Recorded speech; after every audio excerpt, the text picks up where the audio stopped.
Welcome to the No Quit Living podcast. Our primary objective is to motivate and inspire our listeners to never quit. The reality of life is simple. We all fall. We all fail.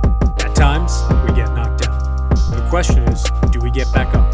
Are we stronger? Are we better prepared to attain the maximum of our potential? Thank you for joining our No Quit tribe. As you go for your greatness today, never quit. And remember, we rise by lifting others up. Welcome to episode number 283 of the No Quit Living podcast. I'm your host, Christopher J. Worth, and today's theme of the day is Relationships Beat Algorithms. Our quote of the day comes to us from Anthony J. D'Angelo. Treasure your relationships, not your possessions.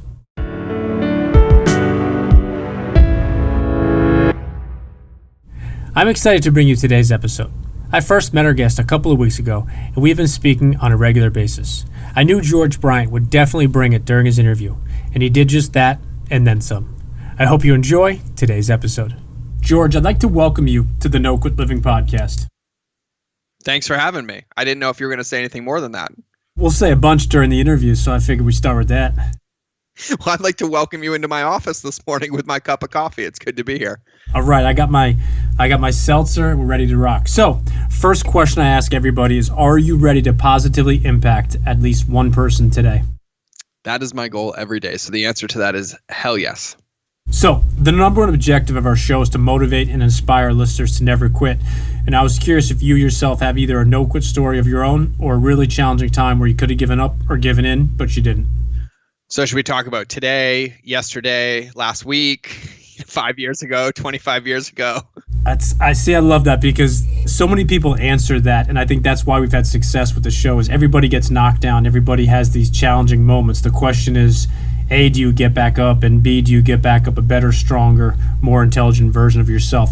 So as the guest, I'll give you full and fair choice, whether it's today, yesterday, a week ago, a year ago, whatever you feel would resonate well with our no-quit audience. Yeah, and I love this question. I think it's such an important thing. So I'll share the lesson that I've learned at this point to be where I am in my life and then get into it. And so looking back, if you asked me that question in 2004 when I almost lost both my legs in Somalia and they were going to amputate them and I spent 12 months in a wheelchair and had 6 surgeries, I'd be like, my life is over, right?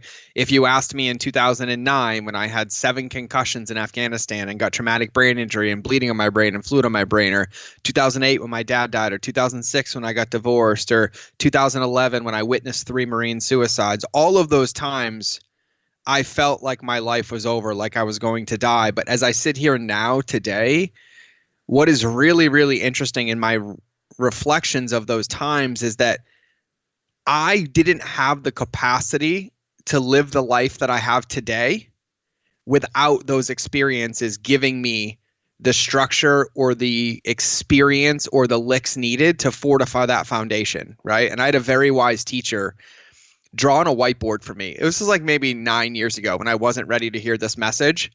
And I was like, man, I made it to the top. He's like, oh, you young Padawan, like you just sit down, little karate kid right there. And he just takes out a whiteboard and I'm like expecting him to write notes. And he just does the most simple drawing. And he's like, you just keep thinking you got to just climb the mountain, you'll hit the top. I'm like, yeah, man. And so he draws like a mountain on the top, right? But he stops at the peak. And he never draws the down, right? And then he stops at the peak and I was like, well, now what? And he's like, well, I see there's a bigger mountain over there. I just go. He's like, well, what do you think? You're going to fly there? I'm like, well, yeah, duh. And so then he draws the gap, or he draws the bigger mountain peak like 1,000 feet on a whiteboard higher. And he's like, but what you miss is that once you hit the peak, you have to go down again before you can climb up the other one.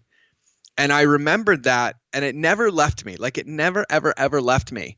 And then I thought about, Joseph Campbell's The Hero's Journey and everything. And it's not when you slay the dragon, it's when you reflect in the moment, you learn the lesson and come back to the village to teach it. And so, I think my entire life has been an experience of no quit living, from physical abuse, sexual abuse, emotional abuse, homelessness, emancipations, being one of the most intelligent and dumbest decisions of my life, which was running away from a broken home to join a broken organization called the Marine Corps for 12 years of my life, right? Combat deployments and everything else. But I would say if I had to pin it down to a pinnacle in my life, I would pin it down to where I was at the height of my career that the world saw, right? I was a 22-week New York Times bestseller. I had a #1 app in the world. I was running a multi-7-figure business, and my wife was 8 months pregnant, ready to leave me, and we were 3 weeks away from bankruptcy. And that moment, I will never forget that moment, because that moment defined my future, defined who I wanted to become as a father, as a husband. And in that moment, I had two options. I was either, yes, my wife is right. I haven't supported her for 8 months in her pregnancy. I've driven the business down into the dumps because of addictions and fear and unprocessed trauma. I have a son coming and I have a choice. Do I let this be true and be absent and in his life and recreate the same thing that I had that I swore I would never have again? Or do I realize that none of that matters, and in that moment I can choose the other path, which is, I don't know how I'm going to get out of this. I have no clue how I'm going to fix this. I don't know how to save this. I don't even know how to be a husband, a father, because I don't even know how to be in a relationship with myself. And in that moment, I realized that I naturally, like, I have always felt called to something greater, which is why there has never been this point where I've just thrown in the towel and quit. But that moment, single-handedly, I could pinpoint that moment as one of the top 3 differentiating moments in my life that have catapulted me to here, because there was nobody coming to save me. Like, there was no like, oh yeah, hey guys, I'm struggling. One of my entrepreneurs, you want to give me $1 million? Like, you want to come love my wife for me? You want to come be my kid's dad? Like, I had basically created a situation where I could no longer advocate my responsibility. I could no longer make it about me anymore. And I very, very intently had to choose where I went. And luckily for me, I chose to pursue the path of growth and, connection and love and healing. And it got me till today. So that would be the one that would be the one. That would be the one. I appreciate that. And I appreciate your candor. So talking about the path of growth, or the path to growth, depending upon how people define it, what was that, and what did that look like, or what did that consist of for you? Yeah, well, it felt like Mike Tyson was punching me in the face for 12 years, but welcomed punches. For me, the biggest challenge with my growth was the denial of the need, right? It was, my life isn't working, and my wife's like, you should do personal development training. Okay, fine, I'll do it, right? Or I'm unhappy with my blank, so you should do this. Fine, I'll do it, right? So there was a whole lot of box checking, which is what made it really, really, really difficult, because I had never really come to the self-realization that I wanted to change or I needed to shift. I was relying so heavily on everybody else's opinions or feedback on myself to push me in that direction. And so the first half of my growth was really a new form of addiction, except this time it was an addiction to doing what everybody else wanted so they would approve of me or like me. Well, I still didn't approve of or like of myself. And so that continued for probably like 5 years until that moment that I just defined for you. And after that moment, I knew that what was missing was my relationship with the one person that I had to spend the rest of my life with, whether I liked it or not, which was myself. And so it wasn't easy. It wasn't like, I love myself today, or I'm so happy I'm here and I'm so proud. There was a lot of intentional daily consistency. And there were days that I felt like I won just because I got out of bed. And there were days that I felt like I won just because I was willing to lay in bed and be there. And then there were days that I felt like I won because I made good decisions. But really, the path for me summed up, and I've done every therapy you can imagine. I have done EMDR, cognitive behavioral therapy, prolonged exposure, group therapy, cognitive processing therapy, psychotherapy, hypnotherapy, MDMA assisted psychotherapy, psilocybin therapy, ayahuasca, plant medicine, silent retreats, meditation retreats, sound healing retreats. I've done all of them, every single one of them. And all of them were amazing, amazing tools, but never got to the root of any of it. And the secret to my growth was spending more time alone, being with myself, because it was the thing that made me the most uncomfortable. I was afraid of the thoughts. I was afraid of the fears. I was afraid of the shame, the guilt, the fault, the blame cycles. And so I'd say the most pivotal moment in my success was when the fear of changing no longer weighed heavier than the fear of staying the same. So, like I was comfortable, like it didn't hurt bad enough, right? Like even in that moment with my wife, like it hurt, and it hurt enough to kick my butt into action, but it hurt enough to put me into the doingness of it, right? Like I was like, I can do this. I can do this. I'm tenacious. I'll prove it, right? I've proved everything in my life, right? But it was just a new form of it. And then there was this period where it was like, I just got so tired and I was so burnt and I couldn't do it again, that I really just had to surrender. And I'll never forget, I basically did the hardest thing that I could ever do. And I committed to spending 7 days in silence.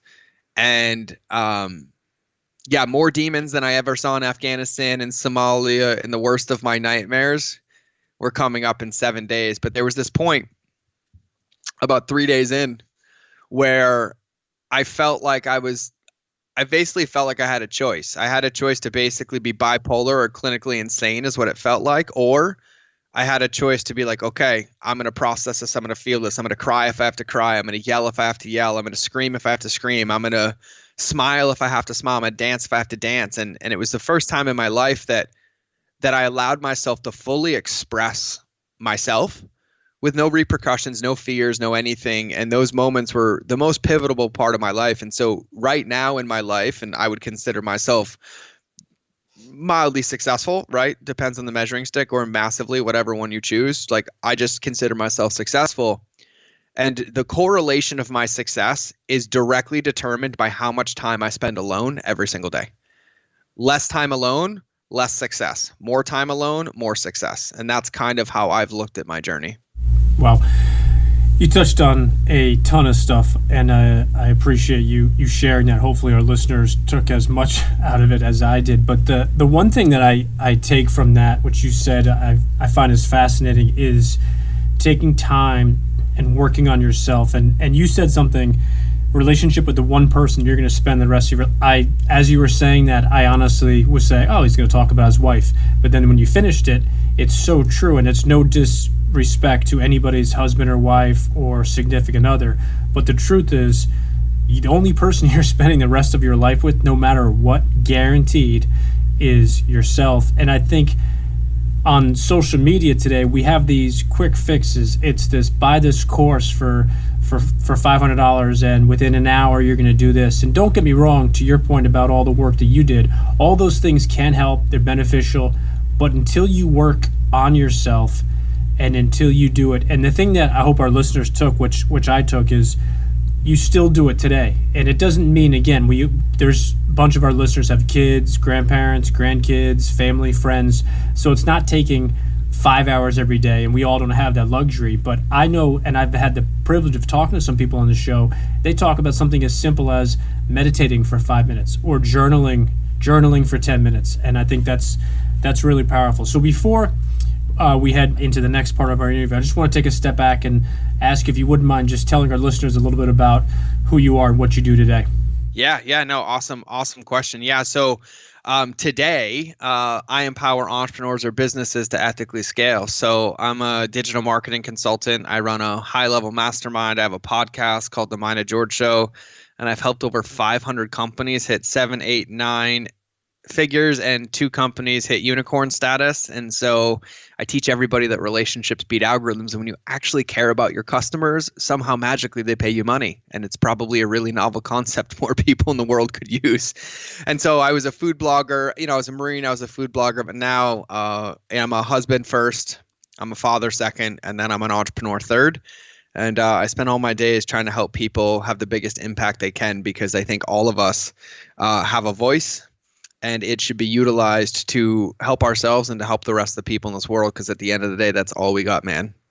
I love that, and not that what you said was not successful and important and impressive, but the one thing is relationships beat algorithms. It's something that I talk about all the time when we talk about spreading positivity and muting negativity. Is there are ways you can manipulate those algorithms on what you like, share, respond to, and it's the same thing.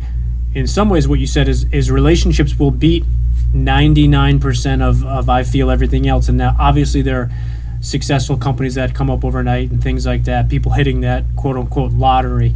But I think if you look at the most successful people, companies that you and I probably look up to and respect and admire, those are the ones that have that foundation and that core of relationships, and whether it's first and foremost for their employees and coworkers, and then for their clients. And I think that's an interesting perspective. I wanted to ask you, just changing lanes for a second, is I think companies often fixate on the other people, meaning their customers now and their customers down the road, and they put their people, their employees, second, third, and fourth. If you wouldn't mind just touching on that for a second. Yeah. So just full disclosure, I trademarked relationship speed algorithm, so it's mine. Just so you guys know, I own it. It's hanging on my wall. I didn't say that before. You thought it was. I said something else similar. No, I'm just kidding.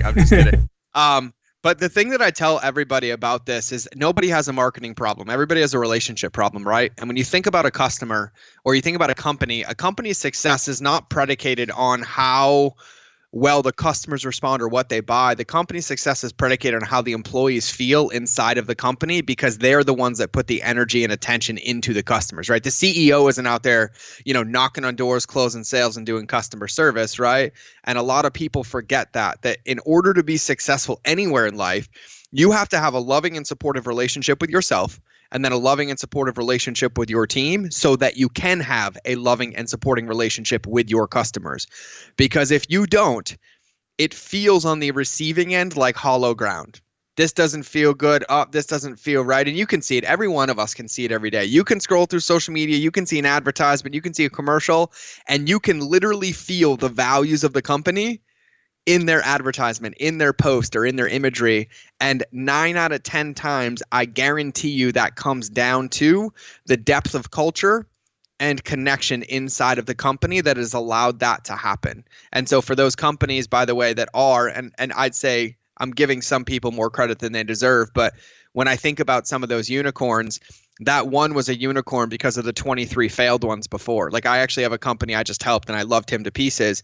He failed at 23 startups, and he was honest with me, and he's like, I got in the way every time. My ego got in the way every time. And I started working with him 6 years ago. He just got a $1.4 billion minority investment in his company 6 years later. And so everyone's like, oh, you did it in 6 years. I'm like, no, it took him 26 years, 23 failed startups, and 3 bankruptcies. See, that's amazing, because that's, I feel, the true definition of success is, and unfortunately in today's day and age of instant gratification, we see that 1.2 billion, but we don't know about 23 failed businesses before that. And I think that's what is amazing. That's a fantastic story. I appreciate you sharing that. So a question we ask everybody is, if you had to define yourself, but you could only use one word, what word would you pick? Authentic. Why'd you choose that word? Because authenticity is my path to freedom. Did you trademark that as well?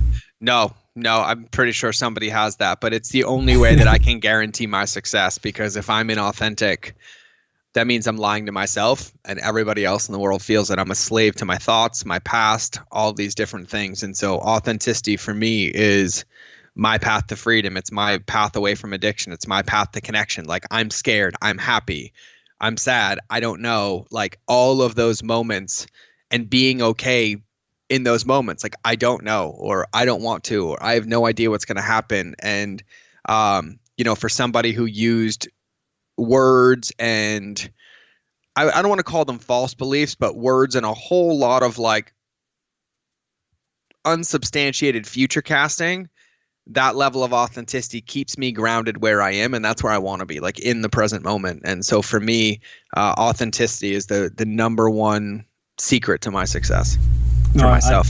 I think that's important. So during your path to growth, or even more recently, I was curious if there was one book or one or two books that really had a positive impact on you that you'd like to recommend or suggest to our listeners. Yeah. Oh man. I started getting into reading like 2 years ago, reading and listening. I'm whipping out my Audible as we speak right now, because I put stars next to them, and there's like so many. The one book, and this is going to be really interesting, I'm probably going to make 2 recommendations. So the one book that I absolutely love right now that has changed my life is called Breath by James Nestor. And I think it's so important, because as human beings, the one thing that gives us life, we don't focus on. We don't breathe, we talk.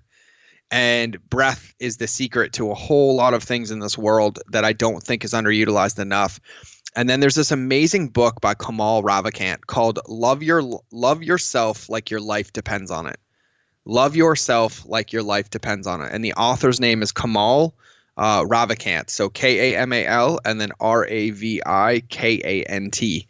And so in my opinion, if you can love yourself like your life depends on it and actually breathe, you are going to succeed at every single thing that you do. Breath is in charge of everything that we do. Our sleep, our abilities to process, our health of our body, our ability to navigate anxiety or overwhelm. Like, we just have to breathe. And so those two books together probably have had the biggest impact on my life. And so, yeah, Breath by James Nestor and Love Yourself Like Your Life Depends on It by Kamal. Awesome. I appreciate that. And I have not heard of the second book, the first book, Breath. So I'll definitely have to check that out. So you talked about a little bit earlier masterminds and how you run masterminds. And I think most people conceptually know what a mastermind is, and they've either been in one or have friends or colleagues that have been in one. I wanted to just ask if you wouldn't mind just giving a very brief kind of definition in your words what a mastermind is, but also why you find that they're important, not from just a business perspective, but I think from that personal growth side as well. Yeah, no, I absolutely love it. So for me, I'm going to use an analogy for this. One of my wise teachers, Dr. Jeff Spencer, responsible for 100 gold medals and an Olympian himself, he said this to me a long time ago, something along these lines, and then I made a metaphor, and I said, name me one Olympian that doesn't have a coach. And you can't, right? And then I said, name me one coach that has a gold medal. You're not going to find many, right? And so when you think about it, nobody needs a mastermind. Nobody needs a coach.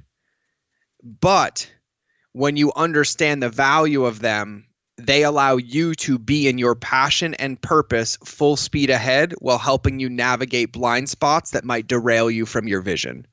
And that's the definition of a mastermind for me. I am nobody's answer. I am not the champion, right? You are the champion. I just am in your corner making sure that you have every single thing that you need to succeed.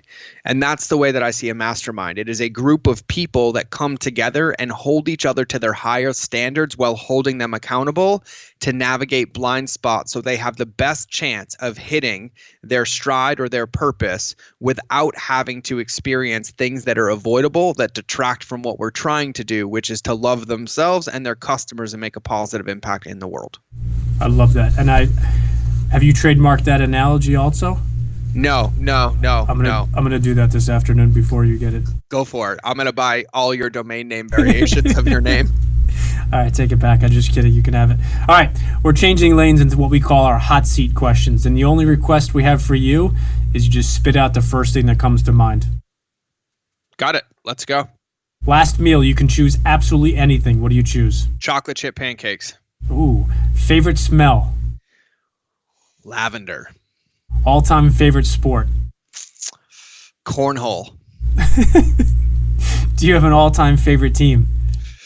The Patriots. All-time favorite movie? Good Will Hunting. Oh, you like apples? I got a number. How do you like them apples? I love that movie. Do you have an all-time favorite quote? I do. Your value will never be predicated on somebody else's execution. I like that. Do you have an all-time favorite book? I do. Contagious by Jonah Berger. Favorite singer, group, or band? India Ari is my favorite singer.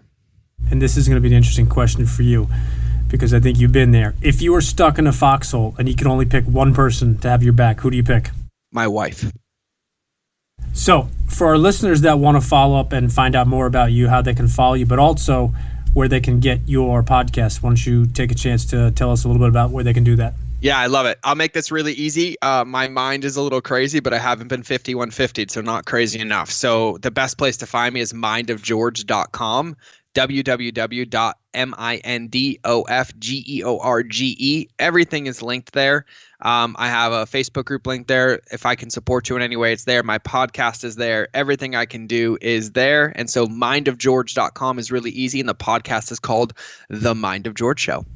Awesome. And then last question we ask everybody is if you have any parting words you'd like to leave with our listeners today. Yes.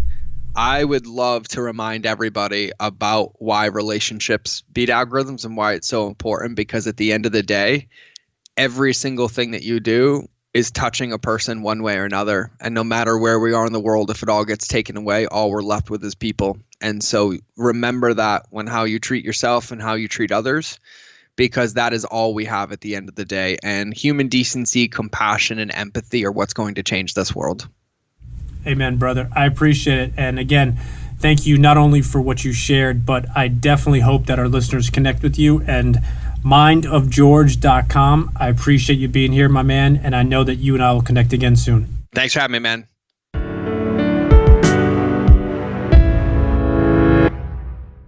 Thank you for listening to episode number 283. I always appreciate when our guests share not only their time, but personal advice, lessons, and different strategies that have helped them. George was very specific with the time he spent and continues to spend by himself on personal growth. When is the last time you really and truly took time by yourself to work on you? Without a phone, a tablet, no distractions, and just you. I challenge you to take 5 minutes out of your busy day today or tonight and just to work on you. Put your phone down, close that door, and just do you.